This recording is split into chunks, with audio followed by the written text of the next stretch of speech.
Welcome to my channel Enlightenment in the Darkness, and welcome back to another Creepypasta.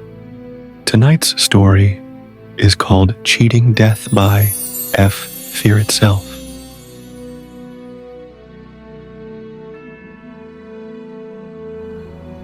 I have a peculiar hobby. I guess you could call it a hobby, though it's probably more of a habit of mine. Before I tell you what it is, let me tell you a bit about myself. My name is Jackson. Don't worry about a last name. You don't need one. I'm not famous or anything, so a last name isn't important. Anyways, I have always loved doing risky stunts. You know those stunts that can be dangerous, potentially life-threatening? Yeah, those stunts. Ever since I can remember, I've always loved to put my life at risk, just to get a cheap thrill out of it. It's probably a pride thing, but either way, I just never could get enough of them. I was that kid who would throw caution to the wind and partake in the most idiotic and pointless stunts, just to fuel my ego. Now, of course, I had my fair share of injuries as a child. Broken arms, broken legs, cracked ribs, chipped teeth. Pretty much anything that could be broken without being directly life-threatening, I broke it. I was the envy of all the kids at school. Everybody wanted to be cool and do the stunts that I did. But the adults just looked at me as being totally reckless. One teacher even went as far as to call me a complete and total idiot. I didn't care what they thought. As long as I was happy, what they thought of me wasn't a priority of mine. Who cares what they thought anyways, right? I digress. The point of me writing this is actually about something that happened to me on that hot summer day in July of 1999. I had been riding my bike in the street, pulling off unimpressive wheelies and bunny hops, when my foot got caught in the chain of my bike. I stumbled over, taking my bike with me in the process, only to lock eyes with an oncoming truck. I screamed, dreading what was about to happen, only to open my eyes to nothing. No truck, no car, no anything. I was confused, as I was positive that I had just seen the front of a very large black truck. Not only that, but the street was suddenly lifeless. Not a single sign of human life could be seen in any direction of me. This was even more dumbfounding than the truck vanishing, as this street was one of the busiest in town, especially at this time of day. I got my foot free from my bike chain and stood up. A stinging pain jolted through my body as I applied pressure to my previously trapped ankle. It wasn't broken, luckily, but it still hurt to walk on for days after the incident. I looked around me, searching everywhere my eyes could reach for something, anything in the surrounding area. It still amazes me to this day how everything just seemed to vanish completely. At first, I thought to myself, am I dead? My mind filled with fear at the thought that I had actually just been hit by a car and that I was alone simply because I had died. That thought was short-lived, however, and I could hear the sound of heavy footsteps coming from behind me. I turned and came face to face with what looked to be a man,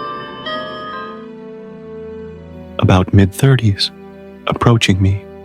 He was dressed in a fine black suit, and in his right hand, he held a cane.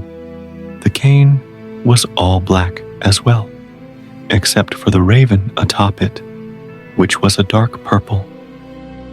My first thought was that he had gone to church and had just gotten out, but I suddenly felt very stupid for thinking this, as it was Thursday, in the middle of the day. I questioned silently to myself as to why he was wearing an all-black suit in the middle of a hot summer day. It had to be at least 110 degrees outside, and yet this man was dressed in all-black attire. The man looked young, no more than 33 at the most. His hair was neatly fixed to the side. That was when I noticed his smile. A row of perfectly white teeth flashed a devilish grin in my direction. His teeth seemed to shine from the light of the burning sun. His eyes, however, held no light in them. They were, in a way, dead, devoid of all human life, or any life for that matter. They were frightening, despite the fact that they held nothing within them. They were simply black orbs, lifeless, soulless, black orbs. You really shouldn't be playing so dangerously like that, young man. You could get quite hurt doing stunts like that. Why shouldn't I do stunts? It's fun. Now, do understand, I was only 10 at the time of this event. So the child in me prevailed in choosing the words that I would say to this man. Why shouldn't you? Well, my dear boy, there's a very, very good reason as to why you shouldn't be so reckless, he said, as his smile widened and his hand made a waving motion. You see, my dear boy, every time that you do a stunt that dangerous, you're playing a game of life and death. In addition to that, every time that you survive an encounter like what happened with the truck, you're not only playing with death itself, but you are mocking him. I want to show you something. The man snapped his bony fingers, and in an instant, we were no longer on my neighborhood street. We were in some sort of Victorian age hotel room. In it sat a man, or rather, several men, all gathered round a large oak table. In one of the men's hand was a Colt pistol. The men were drunk, so it was hard to understand what they were babbling about through their slurred speech. But I did pick up something about a game they called Cheating Death. In all reality, it was Russian roulette, but this game had a bit of a twist to it. Instead of just having one turn with the pistol, each man had two, meaning that you were not only mocking death, but in a way you were cheating him. Thus the name Cheating Death. One of the men, who was particularly drunk, shouted out to the heavens, "I don't fear you. I'll never fear you. May all praise me, he who cheated death." The man was clearly confident in his ability to survive the game, but overconfidence is a very dangerous quality for humans to have. The man died on the first shot. Suddenly, we were back in my neighborhood, but it was nighttime. The street was dark, lighted only by whatever lights the people on the block had on their porches. I stared into the inky blackness of the still and silent night, only to find the man, now shrouded in darkness, his features covered by night. No matter how much I focused my eyes, I could no longer make out the man's face. With each step I took towards him, he got further and further away. Just before he vanished from my sight, I heard his voice echo on the very wind itself. Don't cheat death, or death will cheat you. His voice was now low and menacing. He spoke as if he was foreshadowing some traumatic event or some fulfillment of some ancient prophecy. Of course, in the mind of a 10-year-old, none of this seemed too odd. I was beginning to think that it had really all just happened. When I woke up drenched in a cold sweat from the intense experience,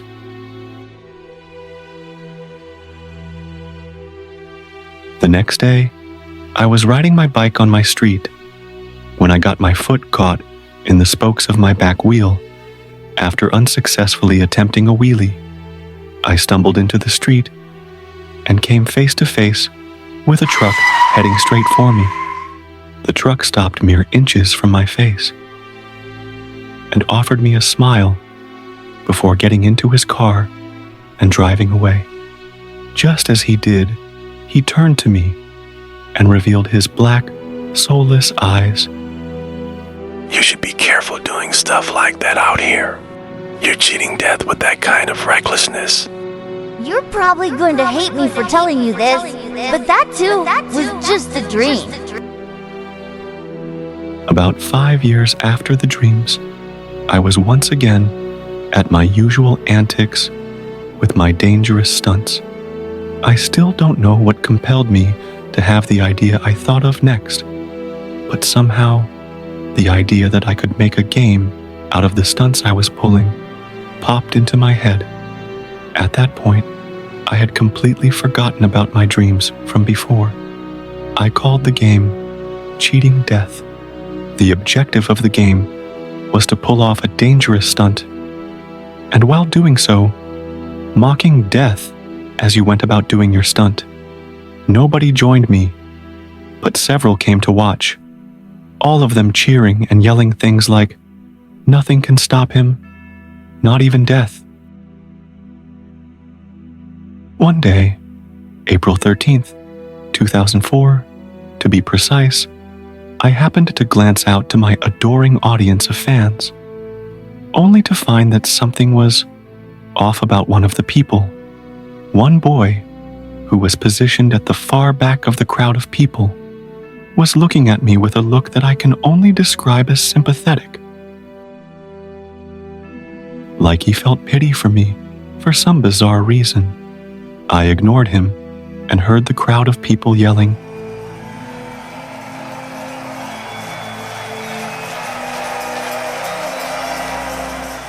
"Jackson cheated death. He beat death." Well, overconfidence is a very dangerous thing to have. And just as I believed the statement in my head, I lost my balance and crashed to the ground in defeat. I broke 3 bones that day, and the doctors say that it was a miracle of God that I am still alive. I have to agree. Needless to say, I quit my stunt career thereafter. It's now 2015, and I currently can no longer walk. My legs mysteriously stopped working last year and had to be amputated. Last month, the doctors informed me that I had cancer. They gave me 3 months to live at the most. Well, a month has gone by, and the doctors tending to me came into my room last night. I'm sorry to have to tell you this, but the treatment hasn't helped slow the cancer. In fact, it sped it up somehow. I'm sorry to tell you this, but you have less than a week to live. As they walked out of my room, I saw one of the doctors turn to me and look me dead in the eyes. His eyes, they were soulless, black orbs. At about midnight, I was awakened by the sound of heavy footsteps outside of my room. I heard the door open and close. I didn't need to wonder what would happen next. I never did see his face. But even as the tall, mangled shadow crept towards my hospital bed, I understood who it was. He whispered 3 little words in my ear before I flatlined. No one cheats death. Cheating death is not impossible, but it does come at a heavy price. It is a risky game, and it can only yield failure or worse. I recommend you don't go trying to cheat death, but there are some among you who will still attempt this. I assure you it's futile, because nobody cheats death.